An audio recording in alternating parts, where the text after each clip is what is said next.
Hello everyone, आप सभी का सरकारी स्टडी में स्वागत है। जैसा कि आप देख पा रहे होंगे कि हम घटना चक्र की पूर्वावलोकन की सीरीज शुरू करने जा रहे हैं। इसमें 1982 से 2022 तक के सभी प्रश्नों को शामिल किया गया है, जो कि आप देख पा रहे होंगे कि इन सभी एग्जाम्स के लिए ये यूजफुल है। जैसे IAS, UPPCS pre plus mains, MPPSC, Uttarakhand PSC, Chhattisgarh PSC, RI exam, UPP, UPSI, MPSI और यूपी ट्रिपल एससी के लगभग सारे ही एग्जाम आप देख रहे होंगे। तो इस किताब को हम एक तरीके से हिंदी के लिए रामबाण की तरह समझ सकते हैं। तो बिना देर किए चलिए शुरू करते हैं। हम जो पहला चैप्टर लेने जा रहे हैं वो है इसका वर्णमाला, क्योंकि यहाँ पर पहला हम जो चैप्टर इसमें देखते हैं वो हिंदी भाषा और उसकी बोलियां, उत्पत्ति एवं विकास का है, जो कि अगर हम उसी से शुरू करते हैं तो ये बहुत ही ज़्यादा बोरिंग हो जाता है। तो और वैसे भी उसमें से ज़्यादा नंबर का कुछ आता नहीं है, तो स्टार्टिंग हम वर्णमाला से करते हैं। एक बार ये सीरीज कंप्लीट हो जाएगी तो फिर हम उसे भी करा देंगे। चलिए तो वर्णमाला से शुरू कर दे हैं। हिंदी भाषा में कितने व्यंजन होते हैं? तो इसका उत्तर है 33। अब क्योंकि 33 ही किस तरीके से इनको 33 माना गया है, उसके लिए अब इसमें पूरी घटना चक्र में आपको डिस्क्रिप्शंस मिलते हैं, जो कि इसकी खासियत है। केंद्रीय हिंदी निदेशालय द्वारा प्रस्तुत मानक हिंदी वर्णमाला में व्यंजनों की संख्या 33 है, जिसमें स्पर्श व्यंजन, अंतःस्थ व्यंजन तथा ऊष्म व्यंजन आते हैं। अब मैं आपको थोड़ा सा स्पर्श व्यंजन के बारे में भी बता देता हूं, जो आप कचट तप आपने कहीं पढ़ा होगा, अगर आपने हिंदी थोड़ी बहुत भी पढ़ी है, जिनमें का वर्ग में, चा वर्ग में हर एक में 5-5 वर्ण आते हैं और इस तरीके से 25 वर्ण तैयार हो जाते हैं। उन्हें हम स्पर्श व्यंजन कह देते हैं। अंतःस्थ व्यंजन की बात करें तो अंतःस्थ व्यंजन आपका या और अलावा को अंतःस्थ व्यंजन कहा जाता है। और ऊष्म व्यंजन की अगर बात करें तो श, श, श, ह जो होते हैं ये हमारे ऊष्म व्यंजन कहलाते हैं। इनके बारे में और बारीकी से हम आगे चर्चा करेंगे। आइए प्रश्न नंबर 2 पे आते हैं। हिंदी भाषा में कुल व्यंजन 33 हैं। अब इसका डिस्क्रिप्शन देख लेते हैं। हिंदी भाषा में 33 मूल व्यंजन हैं, जिनमें का वर्ग, चा वर्ग, टा वर्ग, ता वर्ग तथा पा वर्ग प्रत्येक के 5 व्यंजन हैं, जैसा कि अभी हमने थोड़ी देर पहले आप सभी को बताया। 4 अंतःस्थ व्यंजन होते हैं या अलावा, ये भी हम आपको बता चुके हैं। 4 ऊष्म व्यंजन, शा, शा, शाह। इस प्रकार कुल 33 मूल व्यंजन बनते हैं। इसके अतिरिक्त 2 उत्क्षिप्त व्यंजन भी आते हैं, डा और ढा, जिनमें बिंदी लगी होती है नीचे, तथा 4 संयुक्त व्यंजन होते हैं, छा, त्रा, ज्ञा और श्रा। प्रश्न नंबर 3 पे आए। हिंदी वर्णमाला में व्यंजनों की संख्या कितनी है? फिर से वही सवाल है, 33 होती है। हिंदी वर्णमाला में मूल व्यंजन 33 हैं, जो इस प्रकार हैं। वर्गीय व्यंजन या स्पर्श व्यंजन, जो कि हमने पहले बताया, का, च, ट, तप, जिसमें हर एक में 5-5 वर्ण होते हैं। इसे 25 व्यंजन ये हैं जिन्हें स्पर्श व्यंजन कहा जाता है। अब अंतःस्थ व्यंजन की अगर हम बात करें तो यार अलावा 4 व्यंजन हैं, जो कि अंतःस्थ व्यंजन कहलाते हैं। ऊष्म व्यंजन, जैसा कि मैंने पहले भी बताया, शा, शा, शाह, 4 ऊष्म व्यंजन होते हैं। अब इसमें एक नोट दिया गया है, इसको बड़े ध्यान से हम पढ़ेंगे। अंतःस्थ व्यंजनों को अर्धस्वर भी कहा जाता है। तो ये ध्यान रखने की बात है कि अंतःस्थ व्यंजनों को अर्धस्वर भी कहते हैं। वर्णमाला में स्पर्श व्यंजनों की संख्या कितनी है? तो अभी हमने बताया पीछे आपको 25 होते हैं। एक बार इसका डिस्क्रिप्शन भी देख लेते हैं।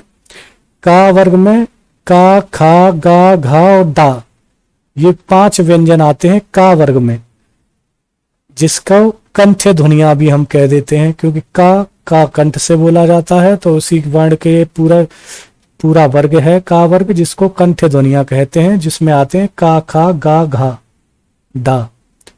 चा वर्ग की अगर हम बात करें तो चा, छा, जा, झा और ज्या, ये तालव्य ध्वनिया कहलाती हैं। टा वर्ग की बात करें तो टा, ठा, डा, ढा, अड़ा मूर्धन्य ध्वनियां कहलाती हैं। ता वर्ग की बात अगर की जाए तो ता, था, दा, धा, ना ये सारी दंत ध्वनियां कहलाती हैं। पा वर्ग की अगर बात करें तो पा, फा, बा, भा, मा ओष्ठ ध्वनियां कहलाती हैं। दोस्तों इन सभी पांचों ध्वनियों को हमें कंठस्थ कर लेना है और इनका जो उच्चारण स्थान है वो भी हमें बहुत बार पूछा जाता है, तो इसे ढंग से टेबल को आप याद कर लें। भाषा की सार्थक लघुत्तम इकाई किसे कहा जाता है, तो ये वर्णों को कहा जाता है। अब इसका डिस्क्रिप्शन एक बार देख लेते हैं।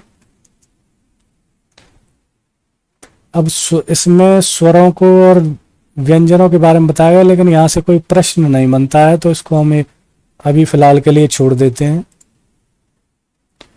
एक मिनट मैं जरा हाइलाइटर ले लेता हूँ ताकि आपको मैं और बेहतर तरीके से समझा पाऊँ। ठीक है जी, तो इसको हम कैंसिल कर देते हैं, इससे ज़्यादा प्रश्न नहीं पूछे जाते हैं। भाषा की सबसे छोटी इकाई है, कौन सी है दोस्तों? अभी हमने पढ़ा वर्ण कहलाती है ये सबसे छोटी इकाई। इसका डिस्क्रिप्शन देख लेते हैं। भाषा की सबसे छोटी इकाई को वर्ण कहते हैं। वर्ण उस मूल ध्वनि को कहते हैं जिसके खंड नहीं हो सकते। वस्तुतः वर्ण वह छोटे से छोटी ध्वनि है जो कर्ण कान का विषय है और जिसके टुकड़े नहीं किए जा सकते। तो वर्ण को आप समझ गए। भाषा की सार्थक और सबसे छोटी इकाई को वर्ण कहते हैं। ये हमें इसकी डेफिनेशन है वर्ण की, जो कि हमेशा हमें याद रखनी है। अब आगे आए दोस्तों, निम्नलिखित में कौन सा तालव्य नहीं है? तालव्य का नहीं है, जैसा कि हमने पीछे पढ़ा कि का जो ध्वनि है वो कंठ्य ध्वनि है। एक बार देख लेते हैं। का वर्ण तालव्य नहीं है, यह कंठ्य ध्वनि के अंतर्गत आता है। का अल्प प्राण वर्ण भी है। अब अल्प प्राणों के बारे में दोस्तों जैसा जैसा हम आगे बढ़ते जाएंगे तो मैं आपको इनके बारे में भी बताऊंगा। वस्तुतः स्पर्श व्यंजनों में का वर्ण कंठ्य वर्ग तथा चा वर्ग को तालव्य वर्ग कहा जाता है। ये हम पीछे पढ़ चुके हैं। हिंदी भाषा में कितने स्वर हैं? तो दोस्तों इन स्वरों की संख्या 11 है और हम ये कौन कौन से स्वर हैं ये भी हमें पता होना चाहिए। तो ये हमारे होते हैं छोटा आ, बड़ा आ, छोटी ई, बड़ी ई, छोटा ऊ, बड़ा ऊ, ऋषि, छोटी ए, बड़ी ए, छोटी ओ और ओ। इसके अतिरिक्त अनुस्वार यानी कि अंग तथा विसर्ग अंग एवं अनुनासिक जिसमें चंद्र बिंदु आ के ऊपर आता है भी इसी में शामिल होते हैं, लेकिन इनको मूल स्वर नहीं अयोगवाह माना जाता है। तो दोस्तों हमने पढ़ा कि स्वरों तो 11 हैं ही हैं, लेकिन इसके अलावा अंग, अंगः और अनुस्वार अनुनासिक जिसे बोलते हैं चंद्र बिंदु को, इनको भी स्वर ही माना जाता है, लेकिन इनको मूल स्वर में इनकी गिनती नहीं होती, इनको अयोगवाह कहा जाता है। प्रश्न नंबर 9 पे आए। हिंदी वर्णमाला में वर्ण हैं टोटल अगर हम बात करें तो 33 व्यंजन होते हैं, हमने पीछे पढ़ा। 11 मूल स्वर हैं, 2 अयोगवाह हैं। तो इस तरीके से पूरे 52 वर्ण बन जाते हैं और 4 संयुक्त व्यंजन भी इसी में हमें गिनने हैं, छात्रा, ज्ञा और श्रा, जिनके बारे में ये किस किस से मिलकर बने हैं ये जब आगे प्रश्न आएगा तो हम आपको बताएंगे। अतिरिक्त द्विगुण या उत्क्षिप्त व्यंजन डा और ढा, ये 2 उत्क्षिप्त व्यंजन कहलाते हैं, पीछे हम पढ़ चुके हैं। वर्ण के प्रकार होते हैं। वर्ण को 3 चीजों में बांटा गया है। पहले हैं स्वर, दूसरे व्यंजन और तीसरे अयोगवाह कहलाते हैं। इसका डिस्क्रिप्शन देखें। वर्ण भाषा की सबसे छोटी इकाई है, हम पीछे पढ़ चुके हैं। वर्ण को स्वर, व्यंजन व अयोगवाह के रूप में माना जाता है तथा इनके व्यवस्थित क्रम को वर्णमाला कहते हैं। विकल्प में दिए गए अन्य शब्द जैसे ह्रस्व स्वर, प्लुत स्वर स्वरों के प्रकार हैं तथा संयुक्त वर्ण 2 वर्णों के संयुक्त रूप से कहलाते हैं। अब दोस्तों आप सोच रहे होंगे कि बार बार सर इसी चीज को क्यों रिपीट कर रहे हैं। दोस्तों मेरा उद्देश्य इनको रिपीट करने के पीछे बस एक ही चीज है कि जब हम बार बार किसी एक ही चीज को रिपीट करते हैं तो वो चीजें हमारे दिमाग में कहीं ना कहीं बैठ जाती हैं। तो जब ये आप किताब कंप्लीट कर रहे होंगे तो आपको एहसास होगा कि आपको सिर्फ रिवीजन की हल्की फुल्की जरूरत है, वरना सारी चीजें आपके दिमाग में पहले से ही आपको बैठ गई हैं। और आप देखेंगे कि जब आप क्वेश्चन सॉल्व करने बैठेंगे तो आपको ज्यादा अगर क्लियरली याद ना रहे तो कम से कम इतना आपको ऑप्शंस देख के याद आ जाएगा कि हाँ ये वाला क्वेश्चन सही है। तो आगे बढ़ते हैं। व्यंजन और स्वर के संयुक्त रूप को क्या कहते हैं? तो इनको व्यंजन और स्वर की अगर बात करें तो इनका जो संयुक्त रूप होता है उसे अक्षर कहते हैं। व्यंजन और संयुक्त रूप को अक्षर कहते हैं। जिनका क्षरण ना हो वही अक्षर होता है। वस्तुतः ध्वनि को व्याकरण में अक्षर कहा जाता है। वर्णों का सार्थक क्रम जो निश्चित अर्थ दे उसे शब्द कहते हैं, एवं दो या दो से अधिक शब्दों के सार्थक समूह को निश्चित अर्थ दे उन्हें वाक्य कहते हैं। वर्णमाला किसे कहेंगे? वर्णों के व्यवस्थित समूह को वर्णमाला कहते हैं, जैसा कि हम पीछे भी पढ़ चुके हैं। और जिनका क्षर ना हो उन्हें अक्षर कहते हैं। अर्थात यह भाषा की सबसे छोटी इकाई कहलाते हैं। व्यंजन और स्वर के संयुक्त रूप को अक्षर कहते हैं। वर्ण के व्यवस्थित समूह को वर्णमाला कहा जाता है। ये भी आपको याद रखना है, इससे कई बार यूपी SSC में प्रश्न पूछे जा चुके हैं। हिंदी के लिए प्रयुक्त देवनागरी लिपि में कुल 52 वर्ण हैं। दोस्तों जो हिंदी हमारी है वो देवनागरी लिपि से बनी है और जिसमें कुल वर्णों की संख्या जो है वो 52 है, जिनमें 11 स्वर, 2 अयोगवाह, 33 व्यंजन, 2 द्विगुण व्यंजन, 4 संयुक्त व्यंजन आते हैं, जो कि हम पीछे भी पढ़ चुके हैं। प्रश्न नंबर 13 पे आए। वर्ण के समुदाय को क्या कहते हैं? तो वर्णमाला कहा जाता है, हम पीछे पढ़ चुके हैं। अब क्योंकि हम इसे कई बार पढ़ चुके हैं तो ये अब आपको मैं समझता हूं कि याद हो गया होगा। हिंदी में ध्वनि कितने प्रकार की होती है? तो ध्वनि 2 प्रकार की होती है, स्वर और व्यंजन, जो कि हम पहले से पढ़ते आ रहे हैं और ये मैं समझता हूं आपको आता भी होगा। एक से अधिक वर्णों के मेल को कहते हैं अक्षर। एक से अधिक अगर वर्ण जो मिल जाते हैं तो उन वर्णों के मेल को हम अक्षर कहते हैं। आइए इसको विस्तार से जानते हैं। एक से अधिक वर्णों के मेल को अक्षर कहते हैं। एक से अधिक वर्णों के मेल को व्यंजन कहते हैं। वस्तुतः स्वतंत्र वर्णों को स्वतः स्वर तथा स्वरों पर आश्रित वर्णों को व्यंजन कहा जाता है। व्यंजन एक से अधिक वर्णों से बने होते हैं, जैसे का, खा, पा, मा इत्यादि। अगर हम का की बात करें तो का हलंत के साथ आता है, जो कि हम सा कहा जाता है, प्लस आ। मतलब अगर हम आ के बगैर, का स्वर के बगैर अगर का को लिखते हैं तो उसको का के नीचे हमें हलंत लगाना होगा। इसी तरह खा के साथ आ आता है, खा के नीचे हमें हलंत लगाना होगा।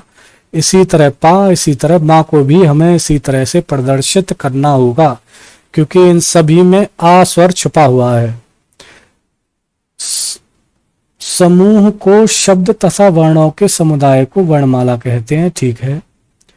लिपि चिन्हों के क्रमबद्ध समूह को क्या कहते हैं? लिपि चिन्ह जो हैं हमारे, उनके क्रमबद्ध समूह को वर्णमाला कहते हैं, जैसा कि हम पहले पढ़ चुके हैं। आगे बढ़ते हैं। अब स्वरों के ऊपर यहाँ पे प्रश्न दिए गए हैं दोस्तों। इस 17 नंबर क्वेश्चन पर हम आते हैं। जिनका उच्चारण स्वतंत्रता से होता है और जो व्यंजन के उच्चारण में सहायक होते हैं उन्हें क्या कहते हैं? स्वर कहते हैं। जैसा कि अभी हमने ऊपर बताया कि का अगर आपको लिखना है तो उसमें आ आपका जुड़ा रहता है पहले से ही, उसके बगैर का नहीं लिखा जा सकता। तो जो इनमें सहायता करते हैं वो स्वर कहलाते हैं। अब इसके डिस्क्रिप्शन को एक बार देख लेते हैं। जिस वर्ण का उच्चारण स्वतंत्रता से होता है और जो व्यंजनों के उच्चारण में सहायक होते हैं उन्हें स्वर कहा जाता है। व्यंजन एक से अधिक वर्णों का मेल होता है जो स्वरों की सहायता से उच्चारित होता है। अब विसर्ग को हम पहले ही आपको बता ही चुके हैं कि 2 बिंदु वाला और जो अंक की बिंदी है उन्हें हम विसर्ग कहते हैं। इसका प्रयोग तत्सम शब्दों में होता है तथा यह स्वर के बाद आता है। संज्ञा उस विकार शब्द को कहते हैं जिससे किसी विशेष वस्तु, भाव और जीव के नाम का बोध हो। अब ह्रस्व स्वरों की बात कर लेते हैं। तो जिन शब्दों को बोलने में सिर्फ एक मात्रा का समय लगता है वे ह्रस्व स्वर कहलाते हैं। अब प्रश्न देखते हैं, ये प्रश्न क्या पूछ रहा है। सभी स्वर होते हैं तो सारे ही स्वरों को अल्प प्राण में रखा जाता है।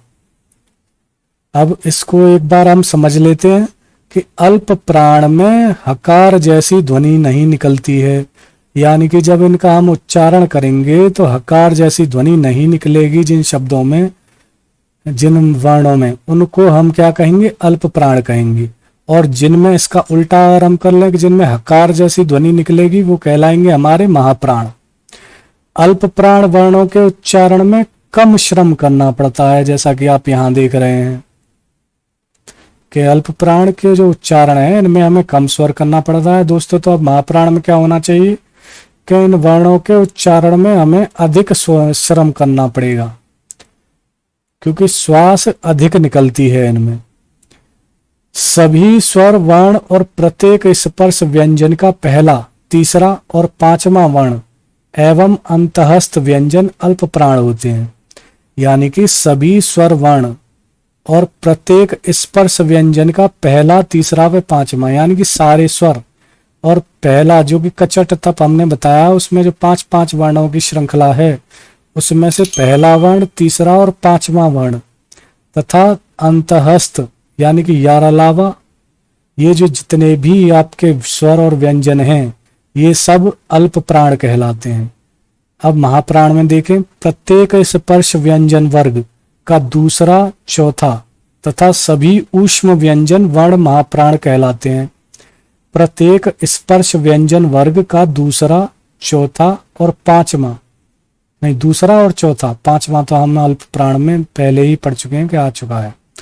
तो प्रत्येक स्पर्श व्यंजन वर्ग का दूसरा और चौथा जो आपका वर्ण होता है वो इस आपका महाप्राण में आता है तथा इसके अलावा ऊष्म व्यंजन, शा शा शाह जितने भी हैं ये सारे ऊष्म व्यंजन भी महाप्राण में आते हैं। 19वां आप देखें क्वेश्चन, हिंदी भाषा में ह्रस्व स्वरों की संख्या कितनी है? 4। हिंदी में ह्रस्व स्वरों की संख्या 4 होती है। ठीक है। जिन स्वरों की उत्पत्ति दूसरे स्वरों से नहीं होती वे ह्रस्व स्वर कहलाते हैं, जैसे छोटा आ, छोटी ई, छोटा ऊ और ऋषि। दोस्तों इसे समझने की कोशिश करें कि जिन स्वरों की उत्पत्ति दूसरे स्वरों से नहीं होती वह ह्रस्व स्वर कहलाते हैं, जैसे छोटा आ, छोटी ई, छोटा ऊ और ऋषि। और जैसा कि हम जानते हैं कि ये स्वर हर किसी व्यंजन में छुपे होते हैं, लेकिन इनके अंदर कोई भी व्यंजन या स्वर नहीं छुपा होता। तो जो ऐसे शब्द होते हैं जिनकी उत्पत्ति किसी व्यंजन या स्वरों से नहीं होती वो क्या कहलाते हैं? ह्रस्व स्वर कहलाते हैं। और ये ह्रस्व स्वर 4 हैं, छोटा आ, छोटी ई, छोटा ऊ और ऋषि, ये भी हमें याद रखना है। अब दीर्घ स्वर पे आते हैं। प्रश्न संख्या 20, निम्न में दीर्घ स्वर कौन से हैं? अब दोस्तों दीर्घ स्वर के बारे में मैं एक छोटी सी बात मैं आपको बता देता हूं। जिन वर्णों के उच्चारण में हमें 2 श्वास का समय लगता है वह दीर्घ स्वर कहलाते हैं। अब इस प्रश्न को अगर हम देखें कि निम्न में से दीर्घ स्वर कौन सा है, तो ये बड़ा आ दीर्घ स्वर में है। हमने पढ़ा था कि छोटा आ जो है वो ह्रस्व स्वर के अंतर्गत आते हैं। अब इसका डिस्क्रिप्शन एक बार देख लेते हैं। हिंदी में स्वर वर्णों की संख्या 11 है। इन 3 वर्गों में बांटा गया है, ह्रस्व स्वर, दीर्घ स्वर और प्लुत स्वर, या संयुक्त स्वर भी कह देते हैं। ह्रस्व स्वर के अंतर्गत छोटा आ, छोटी ई, छोटा ऊ और ऋषि आते हैं। दीर्घ स्वर की अगर हम बात करें तो बड़ा आ, बड़ी ई, बड़ा ऊ तथा संयुक्त स्वर आ जाते हैं।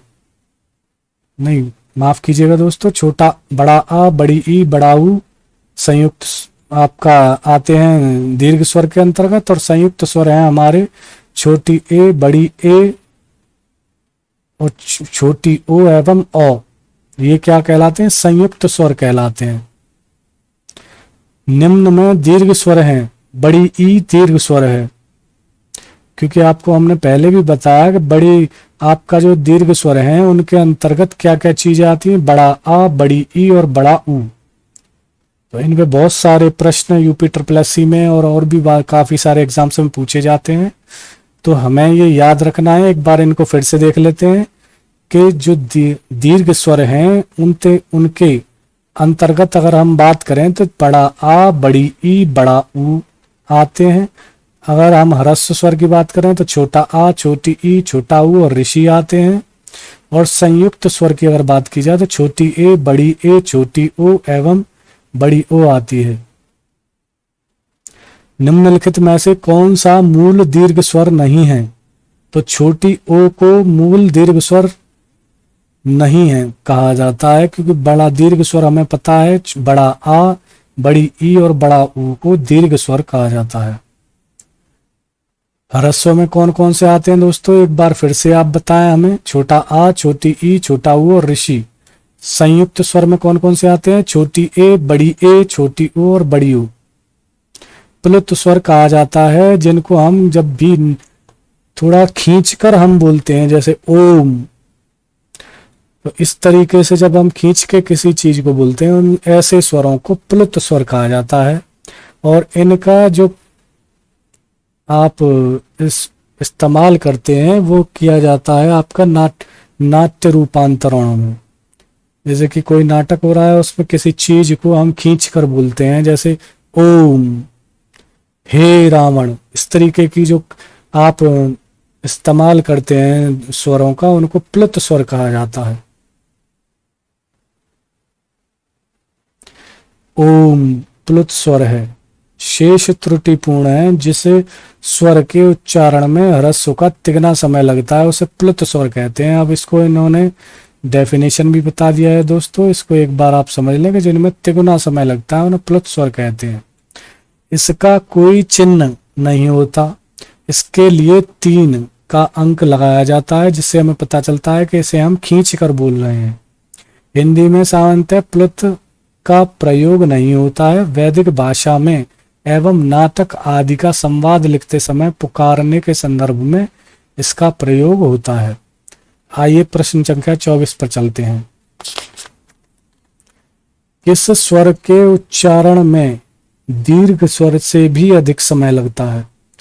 तो दीर्घ स्वर से भी अधिक समय, जैसा कि हमने पहले पढ़ा, 3 मात्रा का समय लगता है, वो प्लुत स्वर कहलाते हैं। आगे चलें। जिन स्वरों के उच्चारण में 2 मात्राओं से अधिक समय लगे वो कहलाते हैं प्लुत स्वर। अभी हमने पढ़ा। अब आए अग्र स्वर पे। हिंदी स्वरों का वर्गीकरण जब जीभ के भाग के आधार पर किया जाता है तो निम्नलिखित में से कौन सा भेद इसके अंतर्गत नहीं आएगा? तो इसमें दोस्तों 3 तरीके के स्वर आते हैं जब भी जीभ के वर्गीकरण के आधार पर हम इसका भेदों को बताते हैं, जिसमें पहला होते हैं अग्र स्वर, दूसरे हैं मध्य स्वर और तीसरे हैं पश्च स्वर। तो ये जो विवृत स्वर है ये इनके अंतर्गत नहीं आते, तो यही हमारा उत्तर है। आइए डिस्क्रिप्शन देखते हैं। स्वर उच्चारण में जीभ का अग्रभाग, मध्य अथवा पश्च भाग सहायक सिद्ध होता है। इसी आधार पर हिंदी स्वरों को 3 भागों में विभाजित किया जा सकता है, जिन्हें अग्रस्वर, मध्य स्वर और पश्च स्वर कहते हैं। मुख के खुलने की स्थिति के आधार पर स्वरों के 4 भेद होते हैं। उनको दोस्तों एक बार समझ लेते हैं। ये होते हैं विवृत स्वर, अर्धविवृत, अर्धसंवृत और संवृत। इसको भी हमें याद रखना है और आगे जब ये आएगा तो हम इन्हें पढ़ेंगे। मध्य स्वर कहते हैं। अब मध्य स्वर कहा जाता है छोटे आ को। एक बार इसको समझ लेते हैं। जीवा के मध्य भाग के ऊपर उठने से जिन स्वरों का उच्चारण होता है उन्हें मध्य स्वर कहते हैं। हिंदी का छोटा आ मध्य स्वर कहलाता है। ठीक है। पश्च स्वर की बात करें। पश्च स्वर कौन से कहलाते हैं? भाषा विज्ञान की दृष्टि से छोटा बड़ा ऊ जो है वो पश्च स्वर कहलाता है। अब इसके बारे में हम समझते हैं। भाषा विज्ञान की दृष्टि से जो बड़ा ऊ के उच्चारण में जीभ का पश्च भाग काम करता है, अतः यह पश्च स्वर है। बड़ा ऊ के उच्चारण में ओष्ठ वृत्तमुखी या गोलाकार तथा जीभ ऊपर उठने के कारण संवृत स्वर भी होता है। संवृत स्वर, अब आप देखें प्रश्न 29, निम्नलिखित में से कौन सा स्वर संवृत है? संवृत स्वर कौन सा है? छोटी ई है हमारा, ये संवृत स्वर कहलाता है। संवृत वे स्वर होते हैं जिनके उच्चारण में मुख विवर छिद्र लगभग बंद रहता है, जैसे छोटी ई, बड़ी ई, छोटा ऊ, बड़ा ऊ। अगर इनका हम उच्चारण करें तो मुख विवर जो छिद्र है वो लगभग बंद रहता है, जैसे ई, ऊ। तो इस तरीके से जब हम बोलते हैं जिनमें मुख छिद्र लगभग बंद रहता है वो कहलाते हैं हमारे संवृत स्वर। अर्ध संवृत स्वर देखें अब। अर्ध विवृत स्वर क्या कौन सा है? तो बड़ी ए को अर्ध विवृत कहा जाता है। तो बड़ी ए अर्ध विवृत स्वर है। जिन स्वरों के उच्चारण में जीवा अर्ध संवृत से भी कम उठती है वे अर्ध विवृत कहलाते हैं। ये हैं बड़ी ए और बड़ी ओ। ये बड़ी ए और बड़ी ओ, ये जो दो कहलाते हैं इनको अर्ध विवृत कहलाते हैं। ये याद रखना है दोस्तों, बार बार पूछा जाएगा। निम्नलिखित में से कौन सा संयुक्त स्वर नहीं है? तो संयुक्त स्वर में अगर हम बात करें तो हमने पीछे पढ़ा था कि जो ओ है, ए है और बड़ी ए है, ये सब क्या कहलाते हैं? हमारे संयुक्त स्वर कहलाते हैं, जबकि बड़ा ऊ हमारा इसके अंतर्गत नहीं आता है। अब आए संयुक्त स्वर को एक बार देख लेते हैं। जैसे आ प्लस ई के मिलने से ए बनता है, छोटा आ और ई बड़ी ए के बनने से बड़ी ए भी बनती है, छोटा आ और ऊ के बनने से ओ बनता है। इसी तरीके से छोटा आ और बड़ी ओ के बनने से ओ भी बनता है। इनको आपको याद रखना है क्योंकि इन कई बार इनका वर्ण विच्छेद करके भी पूछ लिया जाता है। निम्नलिखित में से कौन सा स्वर कंठ तालव्य है? तो जब दोस्तों कंठ तालव्य की बात की जाती है तो छोटी ए जो है इसको कंठ तालव्य कहा जाता है। छोटी ए बड़ी ए स्वर जो हैं कंठ तालव्य हैं। छोटा आ और बड़ा आ कंठ, छोटी ई और बड़ी ई तालव्य, छोटा ओ और बड़ा ओ स्वर कंठ ओष्ठ कहलाते हैं। इनको भी हमें याद रखना है।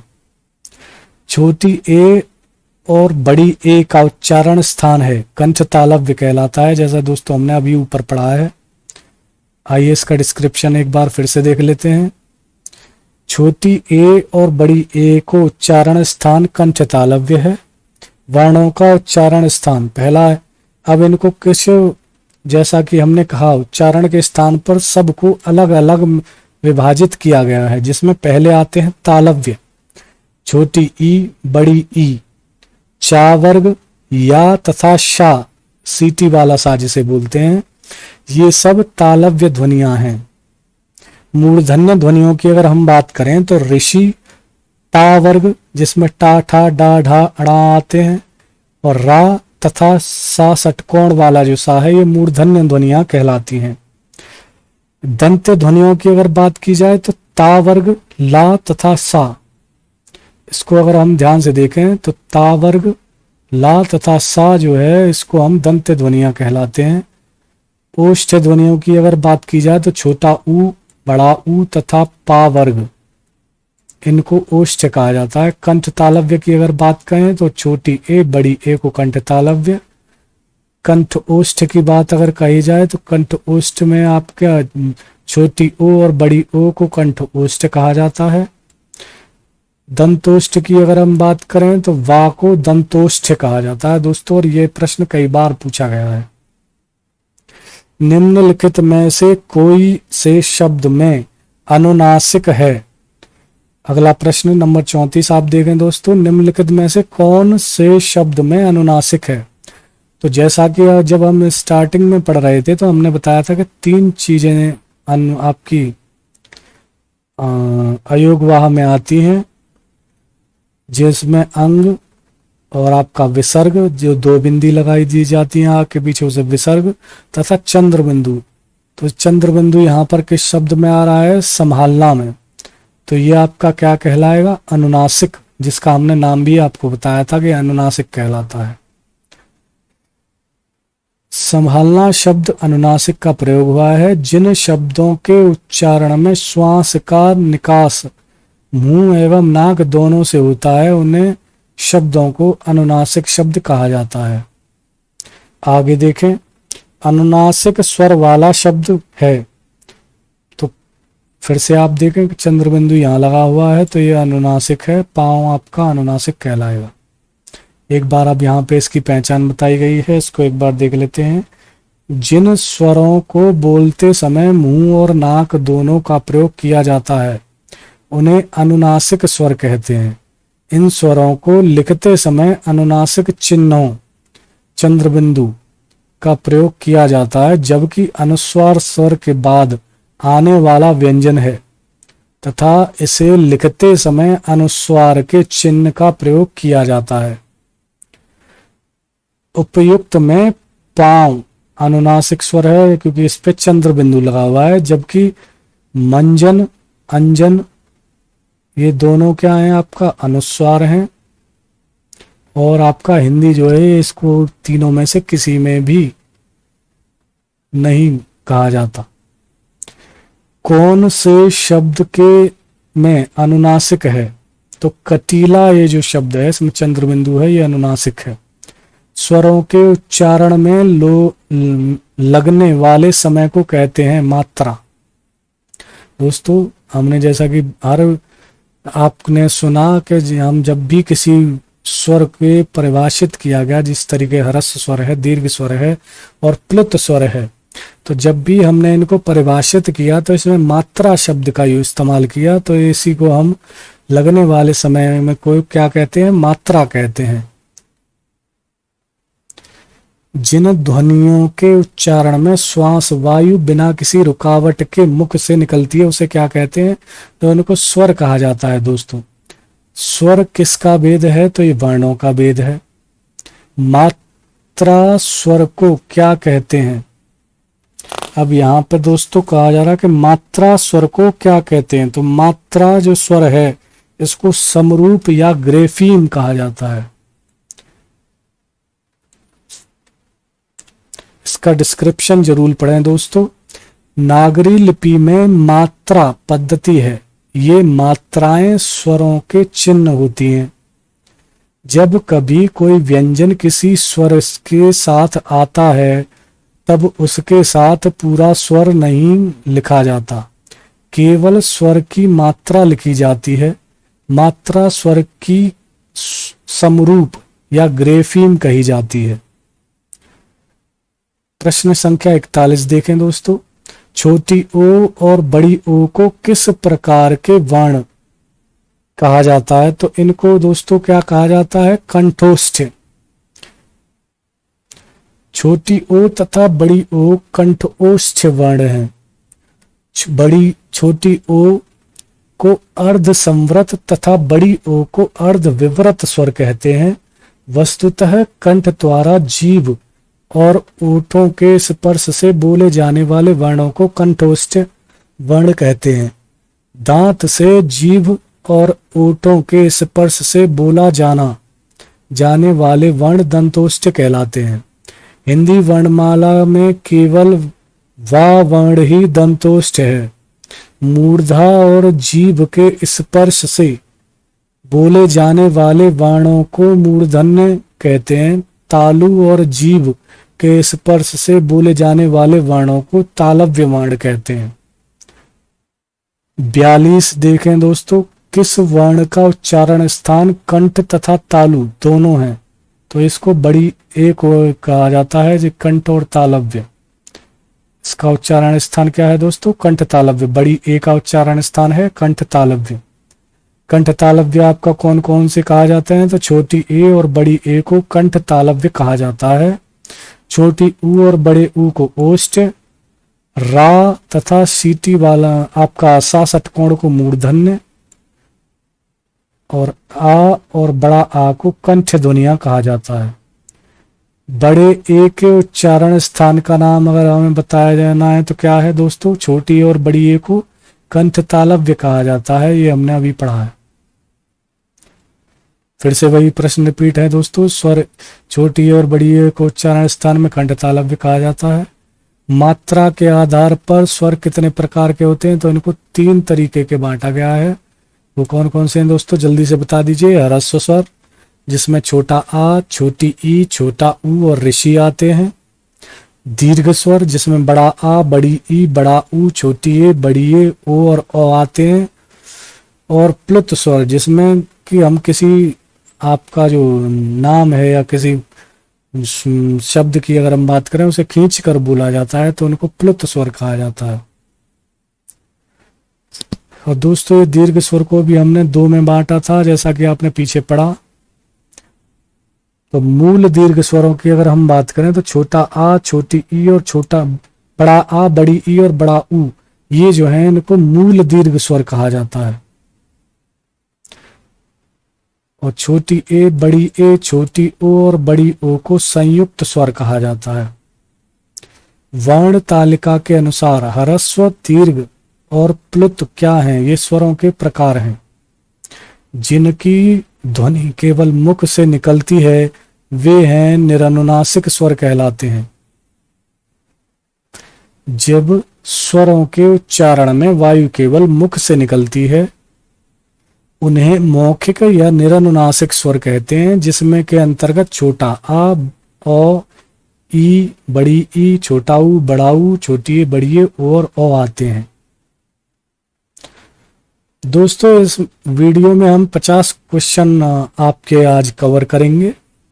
तो हम लगभग आपके 48 क्वेश्चन करा चुके हैं और 2 क्वेश्चन हम अभी इसमें और कराएंगे। इसी तरीके से दोस्तों 50 क्वेश्चनों की ये जो सीरीज है, अब जब तक ये बुक हम आपको कंप्लीट नहीं करा देते हैं दोस्तों तो रोज आपके लिए आती रहेगी। तो चैनल को सब्सक्राइब करना ना भूलें ताकि आप को रोजाना हमारे वीडियोस की अपडेट्स मिलती रहें। आप घंटी को बजाना भी ना भूलें दोस्तों, ताकि आप पर नोटिफिकेशंस पहुंचते रहेंगे और आप जब ये वीडियो डलेगा तो आपको सूचना मिल जाएगी कि आपको अब सर का वीडियो आ गया है। आपको अब हिंदी का आपको आधा से 1 घंटा निकालना है और आपको हिंदी की तैयारी शुरू करनी है। आप दोस्तों ये मैं जरूर कहूँगा कि अगर आप इनको लगातार आप अगर रोज की रोज हमारे साथ देखते जाते हैं तो आपको फ़ायदा ज़रूर मिलेगा। आपको बहुत सारी चीज़ें हैं जो कंठस्थ हो जाएंगी और बहुत सारी चीज़ें ऐसी होंगी जिनमें आप एक बार अगर जिनको रिवाइज करेंगे, फिर से वीडियोस को देखेंगे तो वो आपको रट जाएंगी दोस्तों, और फिर किसी भी पेपर में आप उन्हें गलत नहीं करके आएंगे। चलिए आगे बढ़ते हैं। स्वरों का वर्गीकरण मात्रा के आधार पर। तो मात्रा के आधार पर दोस्तों जैसा कि हमने पहले भी पढ़ा, इनको 3 तरीके से बांटा जाता है, ह्रस्व स्वर, दीर्घ स्वर और प्लुत स्वर। अब चूंकि प्लुत स्वर से कोई भी प्रश्न ज्यादातर नहीं पूछा जाता है तो इसलिए इसमें ह्रस्व और दीर्घ को ही डिस्कस किया गया है। छोटा आ, छोटी ई और ऊ को ह्रस्व कहा जाता है। अगर दीर्घ की बात करें तो बड़ा आ, ओ, बड़ी ई, बड़ा ऊ, छोटी ए, बड़ी ए, ओ और ओ, ये जो कहलाते हैं ये दीर्घ स्वर कहलाते हैं। अब जीभ के भाग के आधार पर अगर इनका वर्गीकरण करना हो तो अग्रस्वर, मध्य स्वर और पश्च स्वर होते हैं, जैसा कि आपने पीछे पढ़ा। अग्रस्वर में के अंतर्गत छोटी ई, बड़ी ई, छोटी ए, बड़ी ए आते हैं। मध्य स्वर में सिर्फ छोटा आ आता है, जबकि पश्च स्वर में छोटा ऊ, बड़ा ऊ, छोटी ए, बड़ी ए, ओ और ओ तथा बड़ा आ आता है। अब वायु का नाक और मुंह के रास्ते निकलने के आधार पर अगर बात की जाए तो इनको दोस्तों निरनुनासिक, अनुनासिक में बांटा गया है। निरनुनासिक जैसा कि हमने पढ़ा, वायु का केवल मुख से निकलना। छोटा आ, बड़ा आ, ओ बिना बिंदु के सिर्फ चंद्र है, इसे ओ बोला जाता है। छोटी ई, बड़ी ई, ऊ, बड़ा ऊ, छोटी ए, बड़ी ए और ओ और ओ को हम निरनुनासिक कहते हैं। जबकि अनुनासिक की बात की जाए तो वायु मुख व नाक दोनों से निकलती है। जैसे अंग, बड़ा अंग, बड़ी ई के ऊपर अंग, आपका चंद्र बिंदु, ई ई, ऊ ऊ, ए ए, औ औ, इन सबको आपका अनुनासिक कहा जाता है। इनमें ओ के अनुनासिक रूप का प्रयोग हिंदी में नहीं किया जाता है। ओठों ओष्ठों के आधार पर यानी कि होठों के आधार आकृति के आधार पर जो विभाजित किया गया है वो देखें। वृत्तामुखी जिसमें ऊ ओ होता है। आवृतमुखी आ ई ए, इनको आवृतमुखी कहा जाता है। 49 नंबर देखें दोस्तों, स्वर ध्वनि के प्रकार हैं। तो स्वर ध्वनि के 3 प्रकार होते हैं, दीर्घ स्वर, ह्रस्व स्वर और प्लुत स्वर, जैसा कि आपने ऊपर भी पढ़ा है। तो आज का आखिरी प्रश्न दोस्तों, हिंदी की अग्र आवृत्ताकार संवृत स्वर ध्वनि क्या कहलाती है? तो इसको बड़ी आपका ई कहा जाता है। हिंदी की अग्र जो कि मतलब आगे के भाग से बोली जाती है। आवृतमुखी जिसके आवृतमुखी आपके मुंह से बनती है। और संवृत जो कि संवृत स्वर भी है। ये तीनों चीजें ई में होती हैं। इसका एक बार डिस्क्रिप्शन देख लेते हैं दोस्तों। जीवा के आधार पर स्वरों का वर्गीकरण हमें जैसे कि पहले भी पढ़ा, संवृत स्वर, अर्धसंवृत, अर्धविवृत और विवृत। अब संवृत स्वर जिसमें छोटी ई बड़ी ई अग्र संवृत स्वर कहलाती है। छोटा ऊ और बड़ा ऊ ये पश्च संवृत स्वर हैं। अर्ध संवृत स्वर, अब अर्ध संवृत की अगर हम बात करें तो छोटी ए अग्र अर्ध संवृत स्वर है। ओ की अगर हम बात करें तो ये पश्च संवृत अर्ध संवृत स्वर है। अर्ध विवृत स्वर की अगर बात करें तो बड़ी ए अग्र अर्ध विवृत स्वर है। आ मध्य अर्ध विवृत स्वर है। ओ पश्च अर्ध विवृत स्वर है। विवृत स्वर की अगर बात की जाए तो बड़ा आ पश्च विवृत स्वर है। ठीक है दोस्तों, आज के लिए इतना ही। इसी तरीके से डेली के आप 50 क्वेश्चंस की हम सीरीज लाते रहेंगे और आप हमारे साथ जुड़े रहें। और सरकारी स्टडी चैनल को सब्सक्राइब करना ना भूलें दोस्तों, और घंटा भी बजाएं ताकि आपके लिए रोजाना हम इस तरीके के अच्छे वीडियोस पढ़ाई से रिलेटेड लाते रहेंगे। आपका समय आपने हमें दिया, इसके लिए आपका बहुत बहुत शुक्रिया। चैनल को सब्सक्राइब ना भूलें, लाइक करें, सब्सक्राइब करें। नमस्कार दोस्तों, आप सभी का एक बार फिर स्वागत है मेरे अपने चैनल सरकारी स्टडी में, जिसमें हम वर्णमाला के 1 से 50 क्वेश्चन तक सॉल्व करा चुके हैं। आज हम 51 से लेके 100 तक के क्वेश्चंस को सॉल्व करेंगे और इसी तरीके के आगे इस सीरीज में हम पूरी घटना चक्र को 50-50 क्वेश्चन करके खत्म कर रहे होंगे। तो आइए एक बार फिर शुरू करते हैं, लेकिन शुरू करने से पहले मैं आप सबसे एक बार फिर से रिक्वेस्ट करता हूं कि आपने अगर अभी तक इस चैनल को सब्सक्राइब नहीं किया है तो इसे सब्सक्राइब करें, लाइक करें, और यहाँ तक कि मैं आपसे ये भी रिक्वेस्ट करता हूँ कि इसको चैनल को ज़्यादा से ज़्यादा शेयर करें ताकि इस हमारे वीडियोस का फ़ायदा और भी बहुत सारे जो स्टूडेंट्स हैं जो तैयारी करते हैं वो उठा सकें। चलिए शुरू करते हैं। इनमें से कौन सा एक स्वर नहीं है? तो हम जैसा कि आप सभी अच्छे से जानते हैं कि रा जो है ये स्वर नहीं होता है। अगला क्वेश्चन देखते हैं। उच्चारण स्थान की दृष्टि से हिंदी में आ और बड़ा आ स्वर किस तरीके की ध्वनियां हैं? तो ये हमने पिछले भी वीडियो में देखा था कि ये कंठे ध्वनियां हैं। इसके डिस्क्रिप्शन को एक बार देख लेते हैं। हा जो है ये एक सघोष ध्वनि है, ऊष्म व्यंजन है, जैसा कि हमने पहले भी बताया था। शाह शाह ऊष्म व्यंजन है।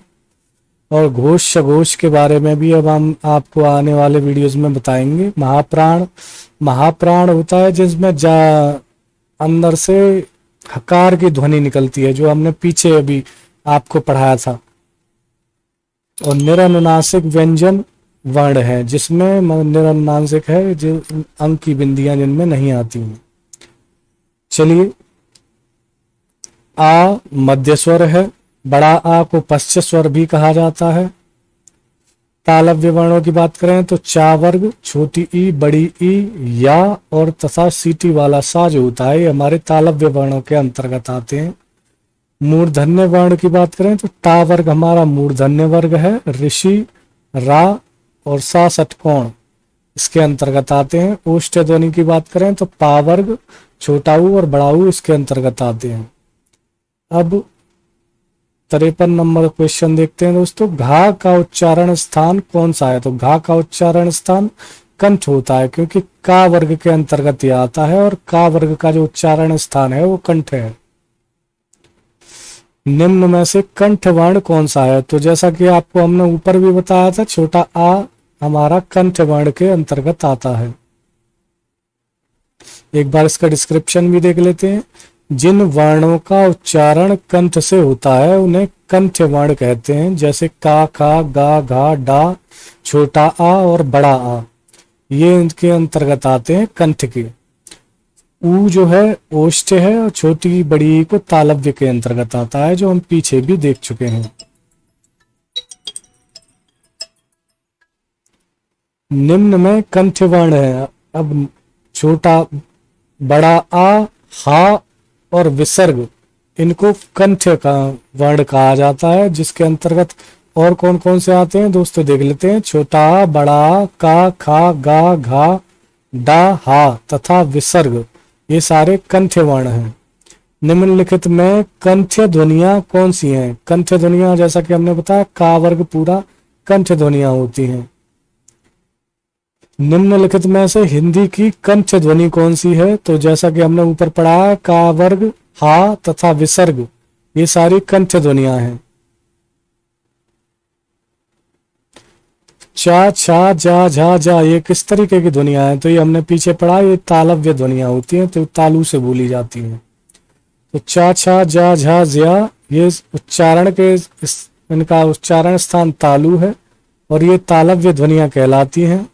अगर हम ता वर्ग की बात करें, ता, था, दा, धा, ना, तो ये उच्चारण के स्थान इनका दंत है और ये दंत ध्वनियां हैं। पा वर्ग, पा, फा, बा, भा, मा ये ओष्ठ ध्वनियां हैं। निम्नलिखित व्यंजनों में से कौन से व्यंजन का उच्चारण तालु से होता है? तो तालु से होता है चा, छा, जा, झा, जा का, तो इसमें छा जो है ये तालु से इसका उच्चारण स्थान होगा। सीटी वाला शाह जो होता है इसका उच्चारण स्थान किससे है? तो इसका उच्चारण स्थान भी तालु से है।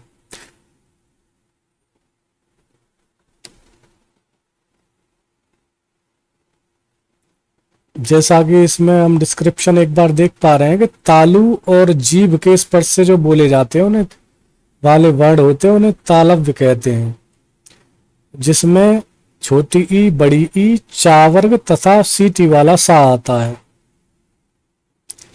अब सीटी वाली सा जो ध्वनि है ये किसके अंतर्गत आती है? तो ये तालु के अंतर्गत आती है। निम्न में से तालव्य ध्वनि को ध्वनि है तो सीटी वाला सा को तालव्य ध्वनि कहा जाता है, क्योंकि दोस्तों ये एक आपका अलग ता जो कि ता, था, दा, धा, ना और इनके अंतर्गत जो भी ध्वनियां आती हैं, इसी तरीके से ये जो चा, छा, जा, झा, जा इनके अंतर्गत जो ध्वनियां आती हैं उन सब के बारे में तो हमें जानकारी होती है कि ये कौन कौन से वर्ग में आ रही हैं, लेकिन जब हम सीटी वाला सा की बात करते हैं तो ये ध्वनि को हमें अलग से याद रखने की जरूरत है, क्योंकि ये तालु से बोली जाती है, जबकि हमें अलग से अगर इसकी बात करें तो इसे पहचानना मुश्किल होता है। इसीलिए इस प्रश्न को बार बार पूछा जाता है। चा वर्ग की अगर हम बात करें तो तालव्य है, जैसा कि हम ऊपर अभी बता चुके हैं आपको। तालु और जीभ के स्पर्श से जो बोले जाने वाले वर्ण हैं वो तालव्य कहलाते हैं, ये भी हम आपको बता ही चुके हैं। इसके अंतर्गत छोटी ई, बड़ी ई, चा वर्ग, चा, छा, जा, झा, जा और या तथा सीटी वाला सा ये तालव्य ध्वनियां हैं, तो इनको ये जो लाइन है इसको आपको याद रखना है। छोटी ई, बड़ी ई, चा, छा, जा, झा, ज्या ये अभी हमने पढ़ा कि ये सारी तालव्य ध्वनियां हैं। किस व्यंजन का उच्चारण स्थान तालव्य है? तो चा, छा, जा, झा, जा इसमें झा आ रहा है तो यही तालव्य ध्वनि है। उच्चारण स्थान के आधार पर ज्या व्यंजन है तालव्य।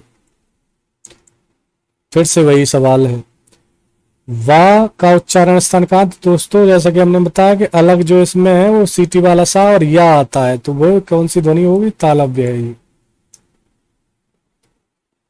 हिंदी की सा ध्वनि कौन सी है? तो ये तालव्य है, कई बार पूछा जा चुका है। डा का उच्चारण स्थान क्या होता है? तो डा का उच्चारण स्थान है मूर्धन्य, जो कि टा वर्ग के अंतर्गत आता है। टा वर्ग के सारे मूर्धन्य होते हैं, जैसे टा, ठा, डा, डा, अड़ा, ये सारे जितने भी हैं मूर्धन्य हैं। टा वर्ग का उच्चारण स्थान क्या है? तो ये मूर्धा से होता है। हिंदी की मूर्धन्य ध्वनियां हैं, तो हिंदी की मूर्धन्य ध्वनि जो है वो टा, ठा, डा, ढा और डा है।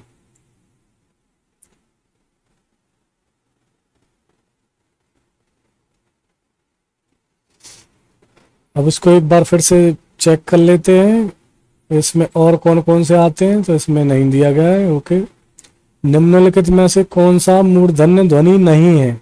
तो ढा जो है ये मूर्धन्य ध्वनि नहीं है, जिसके नीचे बिंदी आती है। दोस्तों ये खास ध्यान रखने वाली बात है, इस ढा जो आता है इसमें सादा आता है, जबकि ये बिंदी नीचे लगने के बाद ये उत्क्षिप्त व्यंजन बन जाता है, जबकि इसे स्पर्श व्यंजन में गिना जाता है। टा वर्ग किस प्रकार का है? तो ये इसमें मूर्धन्य है। टा वर्ग के अंतर्गत कौन कौन सी आती हैं? ऋषि, टा वर्ग, टा, ठा, डा, ढा, अड़ा, रा तथा सा षटकोण, ये जितने भी हैं ये सब किसके अंतर्गत आते हैं? ये मूर्धन्य ध्वनि के अंतर्गत आते हैं। कौन कौन से हैं एक बार फिर से याद करेंगे। टा वर्ग, टा, ठा, डा, ढा, अड़ा, फिर ऋषि, रा तथा सा षटकोण, ये सब मूर्धन्य ध्वनियों के अंतर्गत आते हैं। अब दंत व्यंजनों के ऊपर प्रश्न है, उच्चारण स्थान की दृष्टि से कौन सा विकल्प शुद्ध है? तो सा को दंत कहा जाता है, ये शुद्ध है। अब इनको एक बार नीचे देख लेते हैं। कंठ्य की अगर बात करें तो छोटा आ, बड़ा आ, का वर्ग, हा तथा विसर्ग, जैसा कि हमने आपको ऊपर भी बताया, इनको आपका कंठ्य वर्ण के अंतर्गत गिना जाता है। जबकि तालव्य वर्णों की अगर बात करें तो छोटी ई, बड़ी ई, चा वर्ग, सीटी वाला सा और या को तालव्य के अंतर्गत गिना जाता है। जबकि मूर्धन्य वर्णों की अगर हम बात करें तो टा वर्ग, रा, ऋषि तथा सा षटकोण, इनको मूर्धन्य के अंतर्गत गिना जाता है। जबकि दंत वर्णों की अगर हम बात करें तो ता वर्ग, ला तथा सा, साधारण सा जो होता है, इसको हम दंत वर्णों के अंतर्गत गिनते हैं। ता वर्ग की ध्वनिया का उच्चारण स्थान है, तो ता वर्ग जैसा कि हमने बताया इनका उच्चारण स्थान दंत्य होता है। था किस वर्ग का है? तो ये दंत्य है। ता, था, दा, धा, ना, ये सारे दंत्य व्यंजन हैं। ता का उच्चारण होता है, तो ता का उच्चारण दंत से होता है। निम्न में से दंत्य वर्ण कौन सा है? तो ता वह जो है ये दंत्य वर्ण है। जबकि टा हमें पता है कि ये मूर्धन्य के अंतर्गत आता है। चा हमारा तालु के अंतर्गत है। दा ध्वनि का उच्चारण स्थान के आधार पर क्या है? तो दा को दंत्य कहा जाता है। निम्न में से दंत्य ध्वनि कौन सी है? तो दंत्य ध्वनि दोस्तों ला को कहा जाता है, क्योंकि ता वर्ग के अलावा ला और सा को आपका दंत्य ध्वनि के अंतर्गत रखा जाता है। जिनका उच्चारण ऊपर के दांतों पर जीभ लगाने से होता है उसे क्या कहते हैं? इनको दंत्य ध्वनि कहा जाता है। निम्नलिखित में से दंत्य ध्वनि है, तो ता को दंत्य ध्वनि कहा जाता है, हम पीछे भी पढ़ चुके हैं। ता, था, दा, धा, ना, ला और सा, इनको दंत्य ध्वनि कहा जाता है। अब ओष्ठ्य व्यंजन की बात करें तो पा, फा, बा, भा, मा, ये ओष्ठ्य व्यंजन कहलाते हैं। एक बार इनको देख लेते हैं कि पा, फा, बा, भा, मा ओष्ठ्य व्यंजन है। ता, था, दा, धा, ना दंत्य व्यंजन है। चा, चा, जा, जा, जिया तालव्य है। का, खा, गा, घा, डा ये कंठ्य हैं। निम्न में ओष्ठ्य वर्ण कौन सा है? तो ओष्ठ्य वर्ण की अगर हम बात करें तो छोटा ऊ जो है ये ओष्ठ्य वर्ण है। एक बार इसका डिस्क्रिप्शन देख लेते हैं। ऊ ओष्ठ्य वर्ण है। दोनों ओठों के स्पर्श से बोले जाने वाले वर्ण ओष्ठ्य वर्ण कहलाते हैं। जैसे छोटा ऊ, बड़ा ऊ, पा वर्ग, पाफा, बा, भामा, ये सारे क्या हैं, ये ओष्ठ्य हैं। जबकि छोटा आ, बड़ा आ कंठ्य है। छोटी ई, बड़ी ई तालव्य है। हिंदी की ओष्ठ्य ध्वनियां हैं, तो ओष्ठ्य ध्वनि को भा को गिना जाएगा क्योंकि पाफा, बा, भामा इसके अंतर्गत आते हैं। निम्नलिखित में ओष्ठ्य ध्वनि है, ओष्ठ्य ध्वनि नहीं है। तो पा, फा, बा, भामा हम जिस तरीके से पता है कि ये ओष्ठ्य ध्वनि है, तो चार इनमें से ओष्ठ्य ध्वनि नहीं है, ये तालव्य है। हिंदी में बा ध्वनि किसके अंतर्गत आती है, तो बा ध्वनि ओष्ठ्य के अंतर्गत आती है। निम्नलिखित में से कौन सा अंतहस्थ व्यंजन है, तो यार अलावा ये अंतहस्थ व्यंजन होते हैं, तो ला इसमें अंतहस्थ है। इनमें से अंतहस्थ वर्ण कौन सा है, तो वाह यहाँ पे अंतहस्थ वर्ण है। या, रा, ला, वा ये जो व्यंजन है ये अंतहस्थ व्यंजन कहलाते हैं। अंतहस्थ व्यंजनों का उच्चारण जीभ, तालु, दांत और ओठों को परस्पर सटाने से होता है, हालांकि इसका पूरी तरह से स्पर्श नहीं होता। अंतहस्थ व्यंजनों को अर्ध स्वर भी कहा जाता है। दोस्तों ये याद रखने की बात है कि अंतहस्थ आपके जो अंतहस्थ व्यंजन होते हैं इनको अर्ध स्वर भी कहा जाता है। इनमें से कौन सी ध्वनि अंतहस्थ नहीं है, तो बा को अंतहस्थ नहीं कहा जाता। बा जो है ये ओष्ठ्य ध्वनि है। निम्न में से अर्ध स्वर कहलाते हैं, तो हम जैसा कि हमने ऊपर पढ़ा, यार अलावा ये अंतहस्थ व्यंजन है और इन्हीं को अर्ध स्वर भी कहा जाता है। सही कथन चुने, तो या तथा वा ध्वनियां अर्ध स्वर कहलाती हैं। जैसा कि हमने पढ़ा कि यार अलावा, हा, यारा लावा ये अंतहस्थ व्यंजन है और इन्हीं को आपका अर्ध स्वर भी कहा जाता है, तो यार वा यहाँ का उत्तर होगा। अंतहस्थ व्यंजन यारा लावा होते हैं, तो यहाँ पर या, वा और रा दिया गया है, तो यही आपका अर्ध स्वर है, यही अंतहस्थ व्यंजन भी है। अर्ध स्वर क्या है, या और वा को अर्ध स्वर कहा जाता है। इनमें से कौन सा वर्ण स्पर्श व्यंजन नहीं है, तो यहाँ पर या जो है ये अंतहस्थ व्यंजन होता है, इसको स्पर्श नहीं कहा जाता। हिंदी वर्णमाला में अंतहस्थ व्यंजन यार अलावा को कहा जाता है। निम्न में अंतहस्थ व्यंजन को कौन सा है, तो यार अलावा को अंतहस्थ व्यंजन कहा जाता है। निम्न में अंतहस्थ व्यंजन कौन सा है, तो या को अंतहस्थ व्यंजन कहा जाता है। यार अलावा क्या कहा जाता है कि अंतहस्थ व्यंजन होते हैं ये सभी। हिंदी वर्णमाला में ऊष्म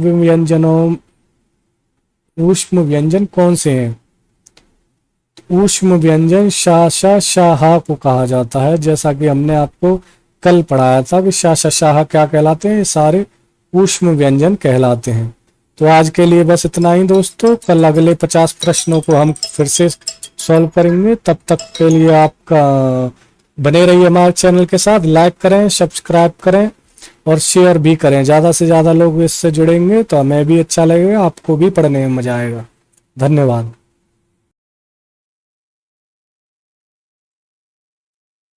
हेलो एवरीवन, आप सभी का एक बार फिर से स्वागत है मेरे अपने चैनल सरकारी स्टडी में। जैसा कि आप जानते हैं कि हम आपको घटना चक्र हिंदी करवा रहे हैं, जिसमें हम 100 क्वेश्चंस तक कंप्लीट कर चुके हैं। आज के इस वीडियो में हम 101 से और 150 तक के आपके जो क्वेश्चंस हैं उनको कवर करेंगे। चलिए शुरू करते हैं।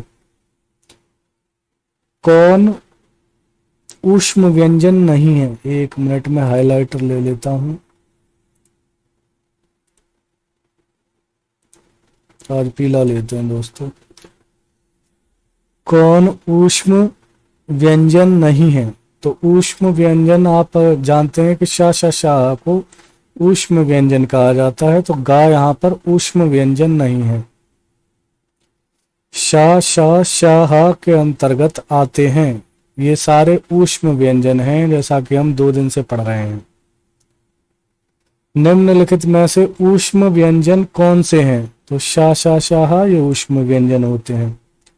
इनमें से ऊष्म व्यंजन नहीं है, तो शा, शा, शाह को छोड़ के ये ला आया है दोस्तों, तो ये ऊष्म व्यंजन नहीं है।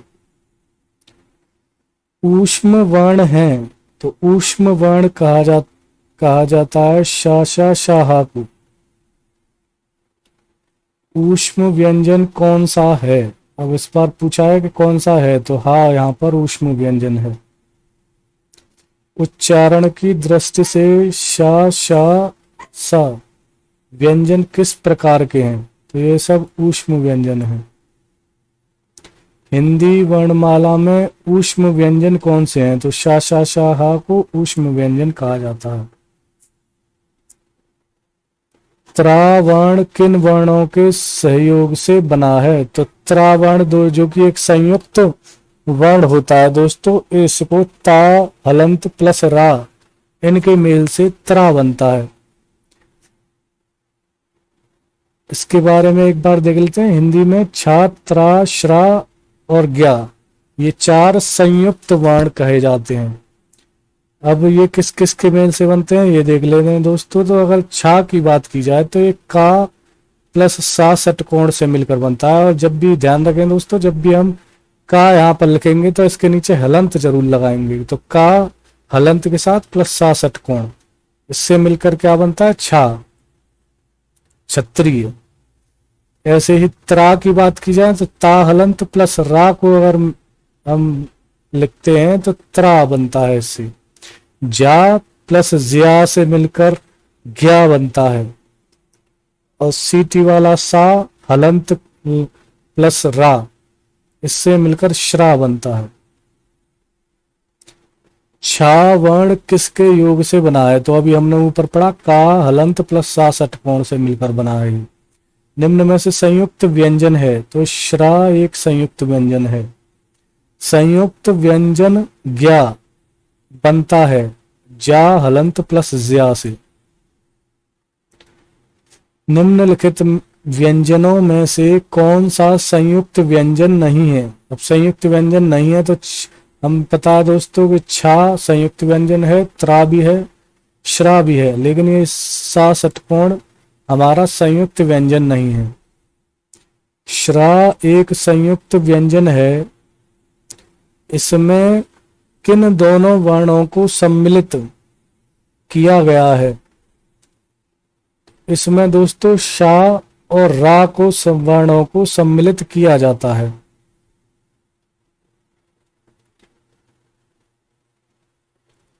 दो व्यंजन जब एक साथ मिलते हैं तो वह क्या कहलाते हैं? ये संयुक्त व्यंजन कहलाते हैं दोस्तों। निम्न में संयुक्त व्यंजन कौन से नहीं है? तो या यहाँ पर संयुक्त व्यंजन नहीं है। निम्नलिखित में से नासिक्य व्यंजन नहीं है। नासिक्य व्यंजन वो होते हैं दोस्तों जिनमें से अंक की बिंदी की आवाज आती है। जैसे इनका उच्चारण करते हैं ज्या, मा, ना, लेकिन था ये अलग है। इसके अगर डिस्क्रिप्शन की बात करें तो था दंत व्यंजन है, जबकि ज्या, मा और ना नासिक्य व्यंजन है। हिंदी वर्णमाला में कुल 5 नासिक्य व्यंजन है, जो कि डा, ज्या, अड़ा, ना तथा मा है। कंठ की बात करें तो कंठ तो आपको पता ही है दोस्तों। कंठ व्यंजन के अंतर्गत जो ये आते हैं वो हैं आपके डा और ज्या को तालव्य भी कहा जाता है, अणा को मूर्धन्य और मा को ओष्ठ्य भी कहा जाता है।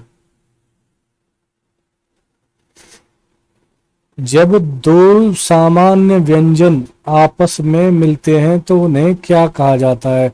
उन्हें द्वित्व व्यंजन कहा जाता है दोस्तों। इसका डिस्क्रिप्शन एक बार देख लेते हैं। जब दो समान व्यंजन आपस में मिलते हैं तो उन्हें द्वित्व व्यंजन कहते हैं। जैसे दिक्कत, जहां भी एक जैसे दो शब्द साथ में आएंगे उन्हें द्वित्व व्यंजन कह देते हैं, जैसे दिक्कत, अक्षुण्ण इत्यादि। इन्हें युग्मक ध्वनि भी कहते हैं और इन्हीं को युग्मक ध्वनि भी कहते हैं। जब एक ध्वनि दो व्यंजनों से संयुक्त होती है तो उसे संपृक्त ध्वनि कहते हैं। जब एक ध्वनि दो व्यंजनों से संयुक्त होती है उसे संपृक्त ध्वनि भी कहते हैं दोस्तों। जैसे चंबल, जब एक, फिर से एक बार देखें, जब एक ध्वनि दो व्यंजनों से संयुक्त होती है, दो व्यंजनों से साथ में संयुक्त होती है, जिस तरीके से ये की गई है, तो उन्हें संपृक्त ध्वनि कहते हैं। व्यंजन गुच्छ वाला शब्द है, तो क्यारी व्यंजन गुच्छ वाला शब्द है। इसका आप एक बार डिस्क्रिप्शन देख लें। संयुक्त व्यंजन दो भिन्न व्यंजनों के संयोग से बनते हैं, जैसे क्यारी, कच्छा, प्याला, कत्था इत्यादि। इन्हें व्यंजन गुच्छ भी कह देते हैं। निम्न में अल्प प्राण व्यंजन कौन सा है? तो अल्प प्राण की अगर बात की जाए दोस्तों, तो जो पहला, तीसरा और पांचवा वर्ण जो भी आते हैं आपके कचट, तब जो एक हमारे स्पर्श व्यंजन होते हैं पांच पांच के, इनमें जो पहला, तीसरा और पांचवा वर्ण होते हैं वह अल्प प्राण कहलाते हैं। तो उसको देखें अगर, तो का, खा, गा, तीसरा आएगा तो गा, ये एक अल्प प्राण व्यंजन है। डिस्क्रिप्शन देख लेते हैं। दिए गए व्यंजनों में अल्प प्राण व्यंजन गा है। ऐसे वर्ण जिनके उच्चारण में श्वास अल्प मात्रा में निकलती है उन्हें अल्प प्राण व्यंजन कहते हैं। प्रत्येक वर्ग का पहला, तीसरा तथा पांचवा वर्ण अल्प प्राण व्यंजन होता है, जबकि दूसरा और चौथा वर्ण महाप्राण होता है। का वर्ग का प्रथम अक्षर का है, तीसरा अक्षर गा है। इसी प्रकार अन्य व्यंजन भी अल्प प्राण में आते हैं। निम्न में से कौन एक अल्प प्राण ध्वनि है? तो फिर से वही चीज है दोस्तों कि पहला, तीसरा और पांचवा वर्ण जो होते हैं वो अल्प प्राण कहलाते हैं। तो यहाँ पर ये का पहला वर्ण है, तो यही अल्प प्राण है। जिन वर्णों के उच्चारण में कम वायु, जिन वर्णों के उच्चारण में कम वायु तथा कम समय लगता है उन्हें क्या कहते हैं? अल्प प्राण कहते हैं। इनमें से कौन व्यंजन अल्प प्राण है? कौन व्यंजन इसमें अल्प प्राण है? तो चा यहाँ पर अल्प प्राण है, क्योंकि चा पहला वर्ण है, तो ये अल्प प्राण है। जो व्यंजन अल्प प्राण नहीं है उसे अलग कीजिए। तो अल्प प्राण खा नहीं होगा दोस्तों, क्योंकि ये दूसरा वर्ण है, दूसरा वर्ण महाप्राण होता है। एक बार मैं आपको दोनों की परिभाषा समझा देता हूं दोस्तों। अल्प प्राण जब भी हम पूछे जाएगा, तो जब भी आपके जो स्पर्श व्यंजन है उनका पहला, तीसरा और पांचवा वर्ण अल्प प्राण कहलाते हैं, जबकि दूसरा और चौथा वर्ण महाप्राण कहलाते हैं।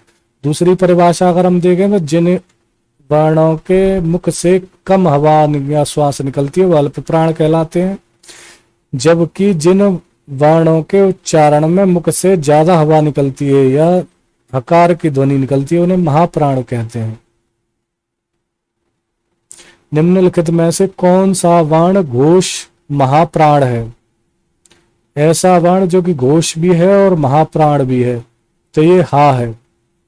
इसको याद रखें दोस्तों, ये बहुत बार पूछा जाता है। हा वर्ण घोष तथा महाप्राण दोनों है। यह ऊष्म व्यंजन भी है। हा वर्ण क्या है? घोष महाप्राण है तथा यह ऊष्म व्यंजन भी है। अब शा, चा, शा की अगर हम बात करें तो ये अघोष है, ऊष्म व्यंजन है, महाप्राण है, निरनुनासिक है। लेकिन हा की अगर बात करें तो ये घोष है, महाप्राण है और ऊष्म व्यंजन है। निम्नलिखित में अघोष महाप्राण ध्वनि है, तो अघोष महाप्राण ध्वनि दोस्तों खा को कहा जाता है। खा ऐसी ध्वनि है जो अघोष भी है और महाप्राण भी है। अन्य वर्णों की बात की जाए तो अन्य वर्ण इस प्रकार हैं। जैसे अगर का की अगर हम बात करें, तो का जो ये वर्ण है ये कंठ वर्ण है, पीछे हम पढ़ चुके हैं। पहले नंबर पे पहला आपका जो वर्ण है तो ये अल्प प्राण भी है। अघोष की अगर बात की जाए तो जो पहले आपके जो वर्ण होते हैं, पहला और दूसरा, ये अघोष वर्ण कहलाते हैं। तो ये पहला है इसलिए ये अघोष वर्ण भी है। इसी तरह डा की अगर हम बात करें तो डा मूर्धन्य व मूर्धा वर्ण है, मूर्धन्य। अल्प प्राण भी है, क्योंकि टा ठा डा तीसरा है तो अल्प प्राण भी है। अब घोष की वर्ण भी है, क्योंकि पहला और दूसरा वर्ण क्या हो जाते हैं आपके अघोष, तीसरा चौथा पांचवा घोष, तो ये इस तरीके से ये घोष भी है।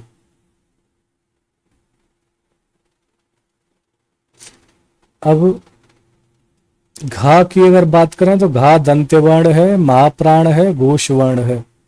यार अलावा हमारे अंतहस्त व्यंजन है जिन्हें अर्ध स्वर भी कहा जाता है। तो इस टेबल को एक बार आप फिर से पढ़ लीजिएगा दोस्तों। वह कि मैं तो ये सजेस्ट करूंगा कि आप फिर से दोबारा इस वीडियो को 5-6 बार देख डालिए तो ये आपको रट जाएंगे। निम्नलिखित में कौन सा कथन अशुद्ध है? तो दो महाप्राण व्यंजनों का उच्चारण एक साथ हो सकता है, यह कथन अशुद्ध है। क्योंकि दो महाप्राण व्यंजनों का उच्चारण एक साथ हो सकता है, यह कथन अशुद्ध है। वस्तुतः दो महाप्राण व्यंजनों का उच्चारण एक साथ संभव नहीं हो सकता है। हिंदी में ज्ञा उच्चारण परंपरा से अलग हो गया है। ज्ञा संयुक्त व्यंजन है जो जा और ज्या के योग से बना है और इसका उच्चारण जा तथा ज्या से अलग है।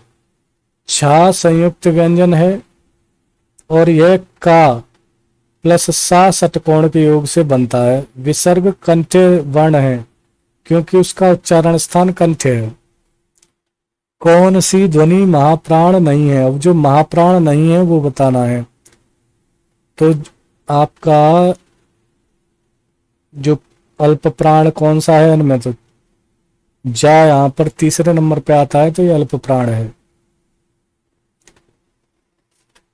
अब निम्न में महाप्राण व्यंजन कौन सा है? तो यहां पर भा महाप्राण में आता है, क्योंकि पा फा भा।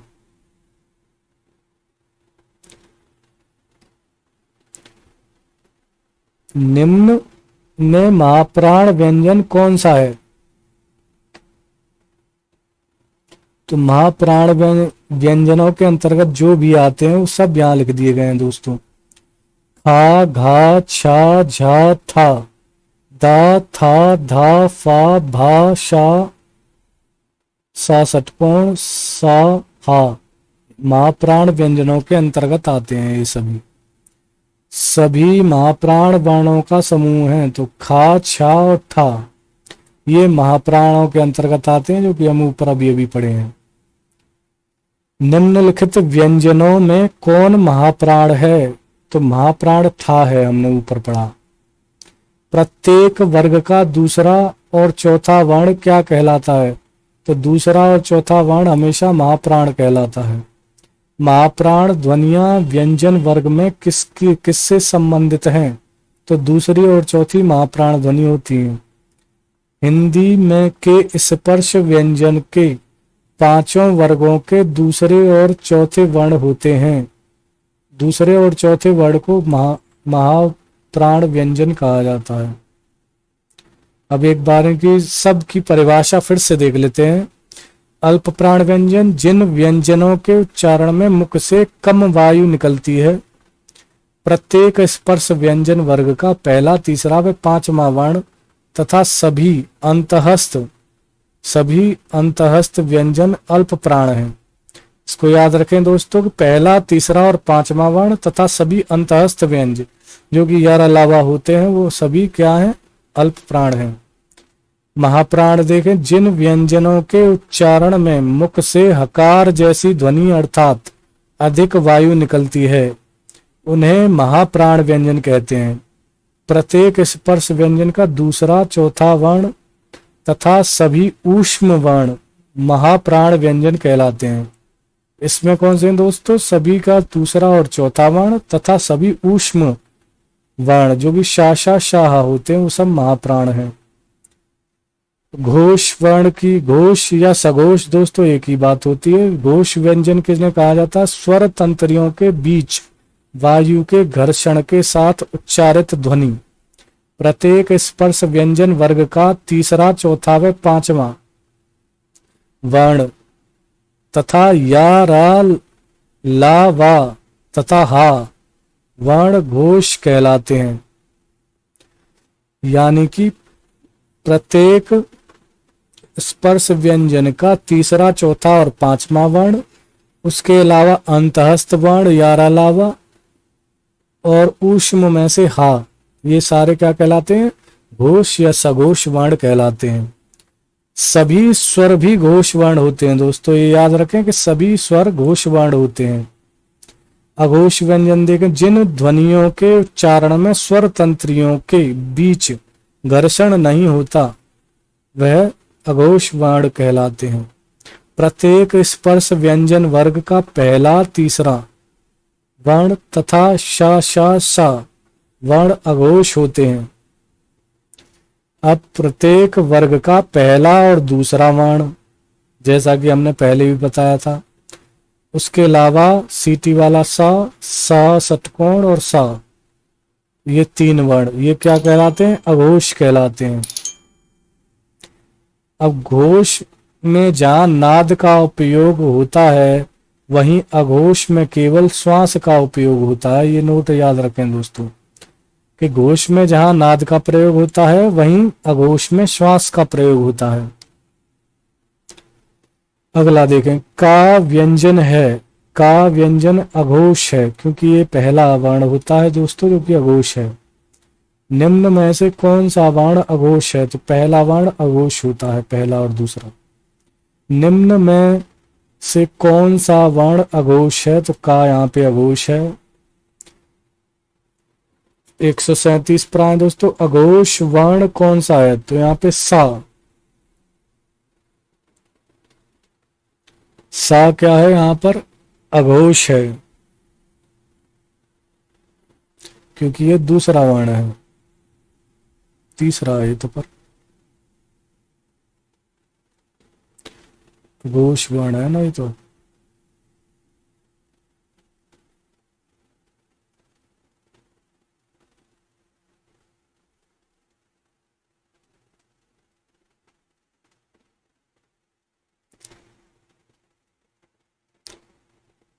इसको काट दें दोस्तों, इसको हम कंफर्म करके बताएंगे, ये आंसर मुझे गलत लग रहा है। निम्न में अघोष वर्ण कौन सा है? तो पा वर्ण अघोष है क्योंकि ये पहला वर्ण है, पहला और दूसरा अघोष वर्ण होते हैं। निम्नलिखित ध्वनियों में कौन सुमेलित है? तो शा यहाँ पर ऊष्म व्यंजन के अंतर्गत आता है, ये बिल्कुल सही है। किन वर्णों के उच्चारण में हवा स्वर यंत्रियों से बिना टकराए बाहर निकलती है? तो ऐसा अघोष वर्णों में होता है। जिन व्यंजनों के उच्चारण से स्वर तंत्रियों में गूंज पैदा न हो उन्हें कहते हैं अघोष। सघोष वर्ण कौन सा है? तो सघोष वर्ण होते हैं तीसरा, चौथा और पांचवा। तो पा फा छोड़ के बा भा मा ये क्या है? आपके सघोष वर्ण है। निम्न में से घोष वर्ण कौन सा है? अब घोष वर्ण हमारा जा है यहाँ पर क्योंकि चा, छा और जा, तो जा क्या है यहाँ पे? तीसरा है, तो ये घोष वर्ण है। घोष या सघोष एक ही बात होती है। हिंदी भाषा की कुल वर्ण लिपियां हैं, तो ये 52 लिपियां हैं दोस्तों।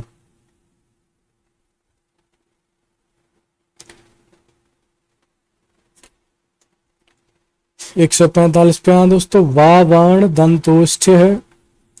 वा वर्ण क्या होता है? दंतोष्ठ, जिनका उच्चारण निचले होठों के साथ दांतों से मिलने से होता है दंतोष्ठ वर्ण कहलाते हैं। उदाहरण है इसका वा।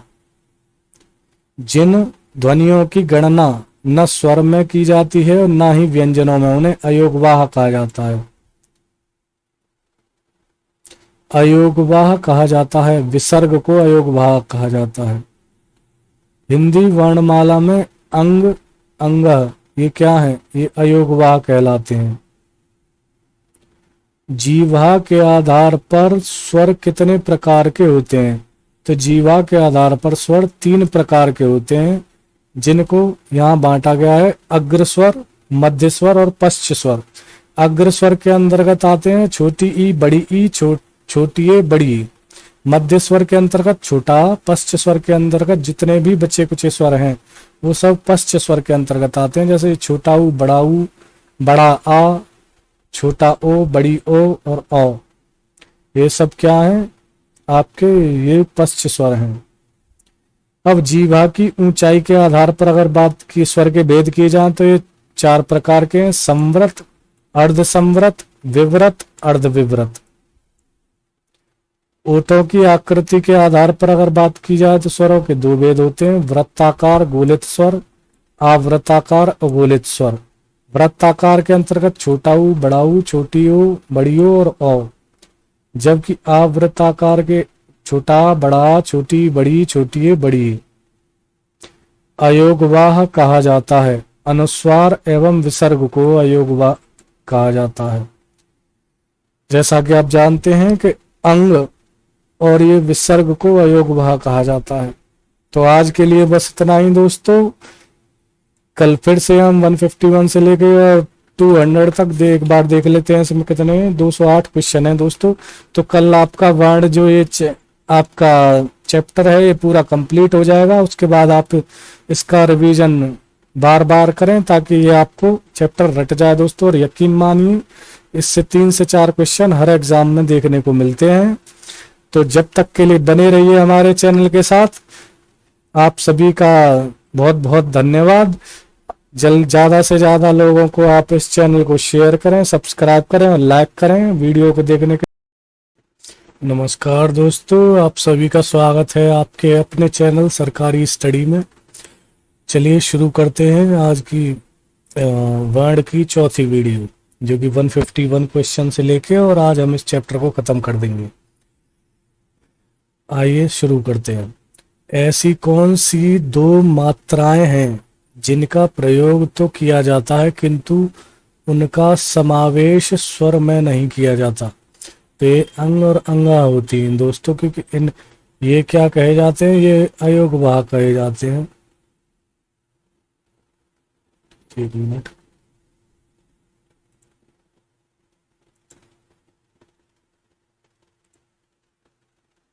तो ये क्या कहे जाते हैं दोस्तों, ये अयोगवाह कहे जाते हैं।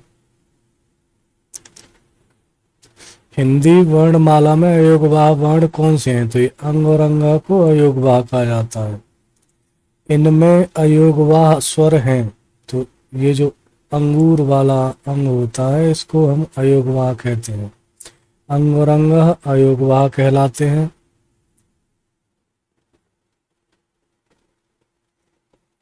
अंग और अंग कहलाते हैं, अयोगवाह हैं ये।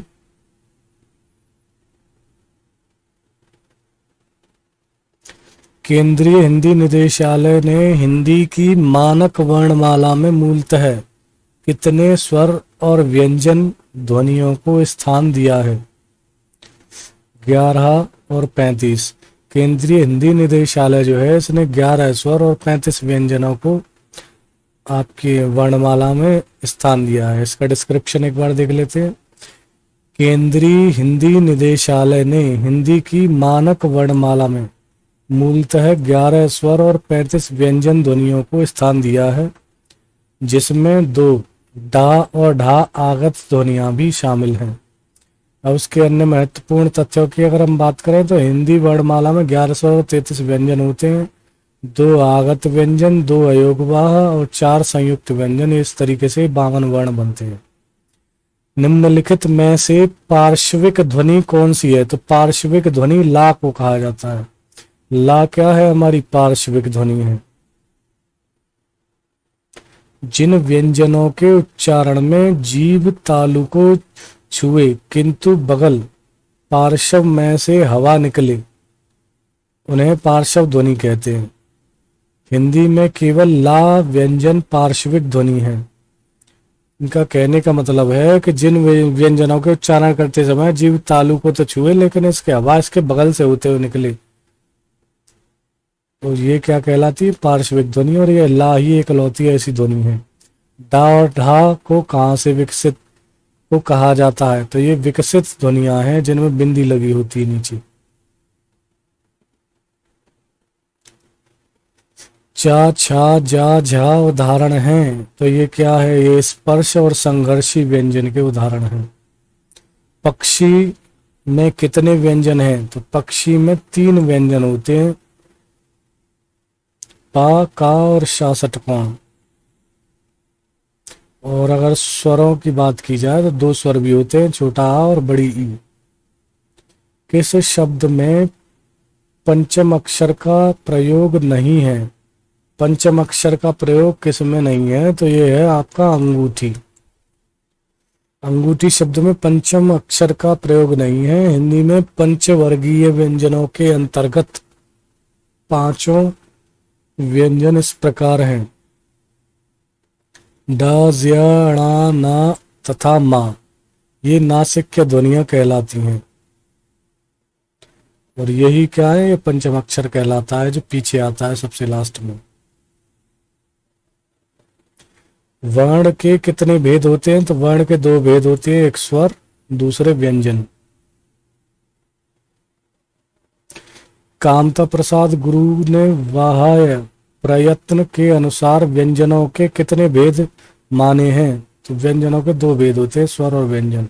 शब्दकोश में पहले आने वाला शब्द है, सबसे पहले जो आएगा वो वक्त आएगा दोस्तों।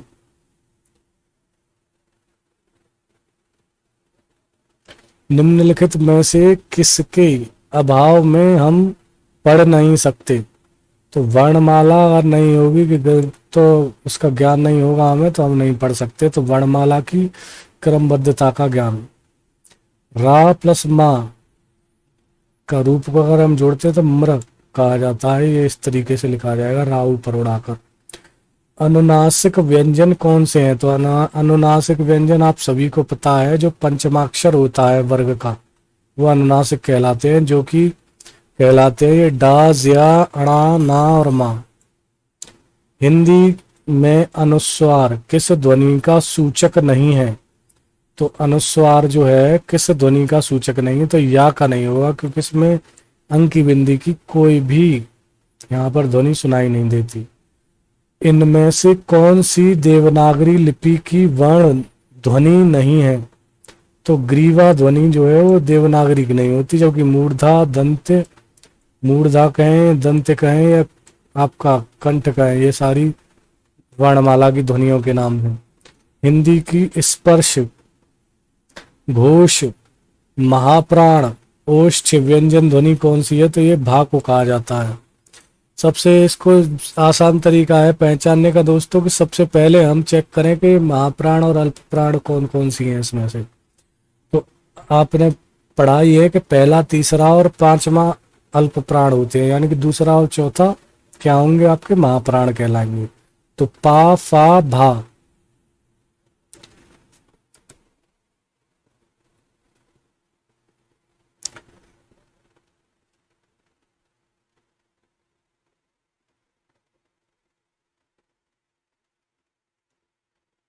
आपके जो चार, ये भा जो होता है ये महाप्राण है।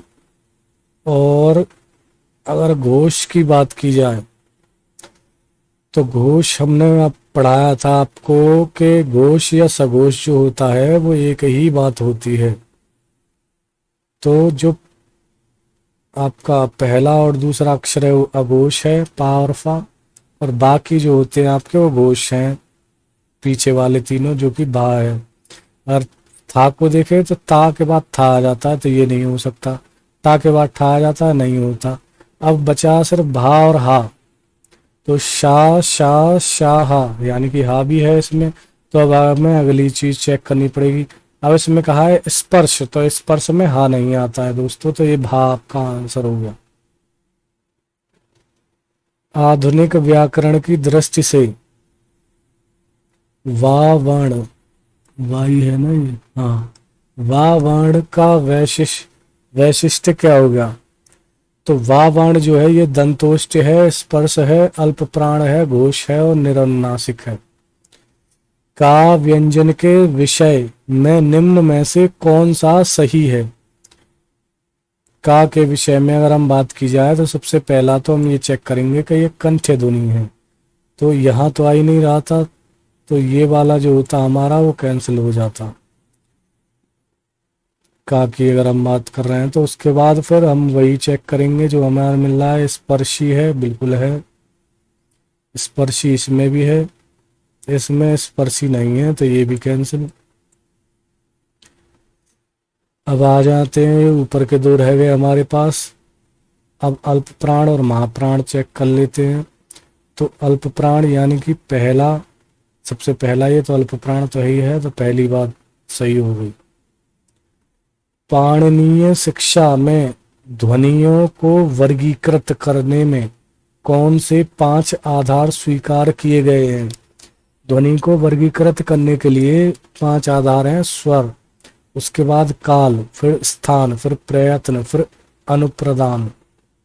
इन चीजों को पाणिनि ने निर्धारित किया था ध्वनि को आपका मतलब अलग करने के लिए। इसको एक बार देख लेते हैं डिस्क्रिप्शन। तो पाणिनि में लिखा है कि आत्मा बुद्धि के द्वारा अर्थों को जानकर दूसरों को बताने की इच्छा से मन को प्रेरित करती है। प्राण वायु उस स्थल में आहत होकर मंद स्वर को उत्पन्न करता है। कंठ में टकराकर मध्यम स्वर, सिर में टकराकर तार स्वर बनता है। वहीं मुख में आकार वर्ण बनता है। वर्णों के विभाग भी स्वर से, काल से, स्थान से, प्रयत्न से और अनुप्रदान से तय होते हैं। वा का उच्चारण स्थान दंतोष्ठ है। जीवा की नोक जब ऊपर के दांत की पंक्ति के सामने वाले दांत के ऊपरी हिस्से के संपर्क में आकर वायु के प्रवाह को अवरुद्ध करती है, ऐसे उच्चारण स्थान को क्या कहा जाता है? तो ये वात्सर्य कहलाता है दोस्तों। दंत्योष्ठ ध्वनि कौन सी है? तो दंत्योष्ठ वा को कहा जाता है, हम पीछे पढ़ चुके हैं।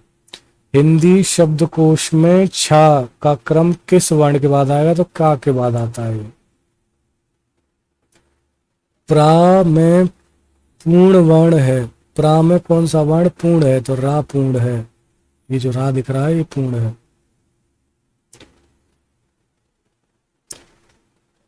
कौन से शब्द में रा व्यंजन नहीं है? मातृभूमि में नहीं है क्योंकि इसमें त्रा है। उत्क्षिप्त व्यंजन छांटिए तो डा और ढा उत्क्षिप्त व्यंजन है। जब एक ही ध्वनि का द्वित्व हो जाए तब वह क्या कहलाती है? तो ये युग्मिक ध्वनियां कहलाती हैं, युग्मक। निम्नांकित में अघोष अल्प प्राण ध्वनि कौन सी है? अघोष हो और अल्प प्राण भी हो। तो अल्प प्राण मतलब पहला, तीसरा और पांचवा। तो का है, बिल्कुल सही है। ता, का के बाद आपका ये ता है, ये भी पहला ही होता है। ठीक है, ये दोनों तो हैं। आइए इनको भी एक बार चेक कर लेते हैं। चा, छा, जा ये वाली भी है। टा, ठा ये नहीं है। चा, छा, झा ये वाली है। चा, छा, जा, झा ये नहीं है। अब ये दोनों जो रह गए हैं इनको चेक करना पड़ेगा हमें अघोष के लिए। सघोष या घोष आपका होते हैं कौन सी? आपका तीसरा, चौथा और पांचवा वर्ण। तो अघोष कौन से हो जाएंगे? पहला और दूसरा, तो यही हो सकता है। निम्नलिखित में से कौन सा वर्ण सघोष महाप्राण व्यंजन है? सघोष तो है और महाप्राण देखो ये चौथा वर्ण है, तो सघो महाप्राण तो है, सघोष भी है। स्वर रहित व्यंजन को लिखते समय उसके नीचे लगता है हलंत लगाया जाता है। ये हम पहले ही आपको बता चुके हैं कि जब स्वर उससे अलग कर दिया जाता है किसी वर्ण से तो उसके नीचे हमें हलंत लगाना पड़ता है। निम्न में से कौन सा व्यंजन स्पर्श संघर्षी है? तो स्पर्श संघर्षी तो ये जा स्पर्श संघर्षी है क्योंकि चा, छा, जा, झा ये क्या है? स्पर्श संघर्षी है।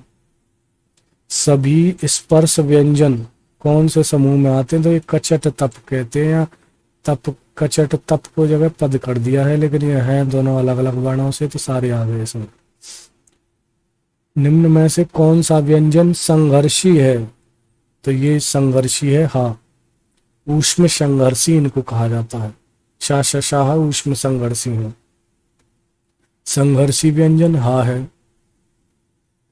अर्धस्वर आपको पता है, हम अंतःस्थ स्वर वर्णों को ही अर्धस्वर भी कहते हैं, तो यह हमारा अंतःस्थ है और अर्धस्वर भी है। रा की बात की जाए तो रा की सबसे पहली पहचान होती है कि ये लुंठित वर्ण है, जहां लुंठित आएगा वो सही होगा। निम्न में से कौन सा व्यंजन पार्श्विक है, तो पार्श्विक सिर्फ ला होता है, तो ला आएगा यहाँ पे, वो पार्श्विक है। इनमें से कौन सा शब्द दीर्घ मात्रा वाला है, बैल और बेल दोनों ही दीर्घ मात्रा वाले शब्द हैं। स्पर्श व्यंजन कंठ ध्वनि, अब कंठ ध्वनि तो खा है, का भी है, का खा गा घा सारी ही कंठ ध्वनियां हैं। कंठ ध्वनि का मामला खत्म। अब अघोष, अघोष मतलब पहला और दूसरा, तो का और खा ये कैंसिल, ये भी आपका हुआ। अब महाप्राण, महाप्राण मतलब दूसरा और चौथा, तो पहला हो नहीं सकता, तो खा आपका उत्तर है।